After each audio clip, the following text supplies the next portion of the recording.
नमस्कार, आप देख रहे हैं पाईनेट डिजिटल और मैं हूं आपके साथ सोनी ओझा। चलिए नजर डालते हैं आज की बड़ी खबरों पर। दिल्ली हाई कोर्ट ने प्रधानमंत्री नरेंद्र मोदी की दिल्ली यूनिवर्सिटी से आए बीएड डिग्री की जानकारी सार्वजनिक करने के लिए सीआईसी के आदेश को रद्द कर दिया है। कोर्ट ने कहा कि विश्वविद्यालय ऐसी जानकारी देने के लिए बाध्य नहीं है, क्योंकि यह छात्रों की निजी जानकारी है। 2016 में एक आरटीआई एक्टिविस्ट ने डीओ से 1978 में बीएड परीक्षा पास करने वाले सभी छात्रों का रिकॉर्ड मांगा था, जिसमें मोदी जी भी शामिल थे। याचिकाकर्ता के वकील संजय हेगड़े ने दलील दी कि ऐसी जानकारी आमतौर पर विश्वविद्यालयों द्वारा सार्वजनिक की जाती है, लेकिन हाईकोर्ट ने निजता को प्राथमिकता दी।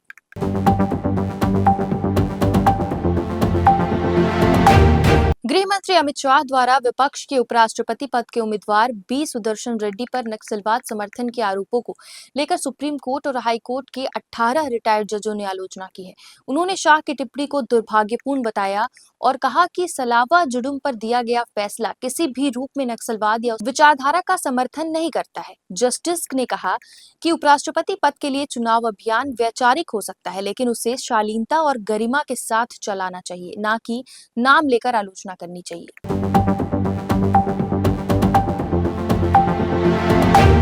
गृह मंत्री अमित शाह ने कहा कि अरविंद केजरीवाल ने जेल में रहते हुए भी मुख्यमंत्री पद से इस्तीफा नहीं दिया था।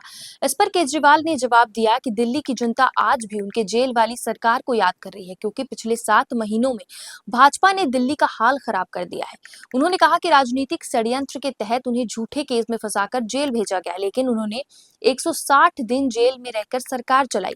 उस दौरान बिजली पानी की समस्या नहीं थी, अस्पतालों में मुफ्त दवाएं और टेस्ट उपलब्ध थे, बारिश से शहर नहीं डूबता था और स्कूलों में मनमानी नहीं होती थी।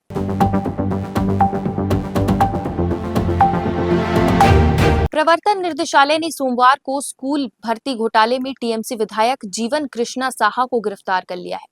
ईडी की टीम जब रेड के लिए पहुंची तो साहा को इसकी भनक लग गई और वे दीवार फांदकर भागने की कोशिश करने लगे। इस दौरान उन्हें अपना मोबाइल फोन नाले में फेंकना पड़ा, जिसे ईडी ने बरामद कर लिया है। गिरफ्तारी के समय की तस्वीरों में साहा कीचड़ में सने नजर आए।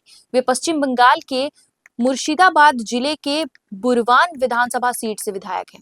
ईडी ने मनी लॉन्ड्रिंग केस में शाह और उनके रिश्तेदारों और सहयोगियों को आरोपी बनाया है। उन्हें विशेष अदालत में पेश किया जाएगा और आगे की जांच के लिए ईडी उनको हिरासत में लेगी।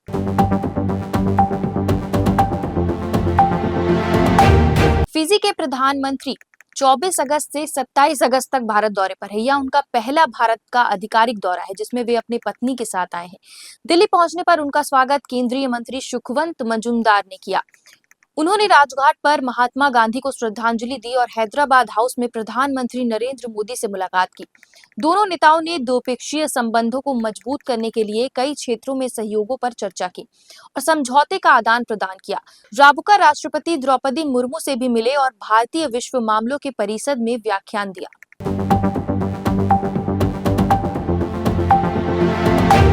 ग्रेटर नोएडा में एक भीषण सड़क हादसा हो गया, जिसमें 4 युवकों की मौके पर मौत हो गई। मृतकों की पहचान सुमित, लवकुश, रेहान और मोनू के रूप में हुई है, जिनकी उम्र 16 से 18 वर्ष थी। ये टीवीएस राइडर बाइक पर सवार थे, तभी सामने से आ रही कार ने उन्हें जोरदार टक्कर मार दी। हादसे की खबर मिलते ही स्थानीय लोगों में अफरा तफरी मच गई और भारी भीड़ इकट्ठा हो गई। पुलिस ने कार को कब्जे में ले लिया है और चालक को गिरफ्तार कर लिया है।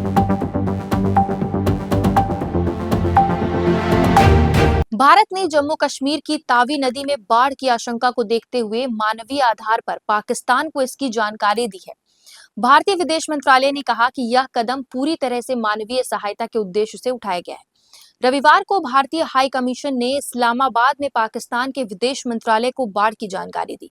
यह पहली बार है जब ऐसी सूचना हाई कमीशन के माध्यम से साझा की गई है।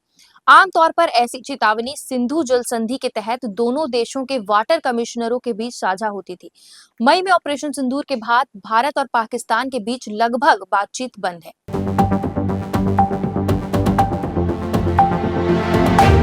राजस्थान के कई जिलों में 2 दिन से भारी बारिश हो रही है, जिससे जयपुर सीकर रेलवे स्टेशन का ट्रैक डूब गया है और जयपुर आगरा हाईवे भी प्रभावित है। बिहार के पटना में सोमवार सुबह से मूसलाधार बारिश हो रही है।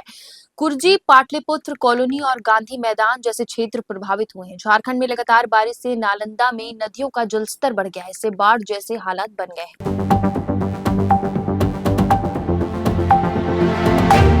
ऐसे ही ताज़ा अपडेट्स के लिए हमारे YouTube चैनल को लाइक और सब्सक्राइब करना ना भूलें। इसके साथ ही हमारे इंस्टा और फेसबुक पेज को फॉलो करें।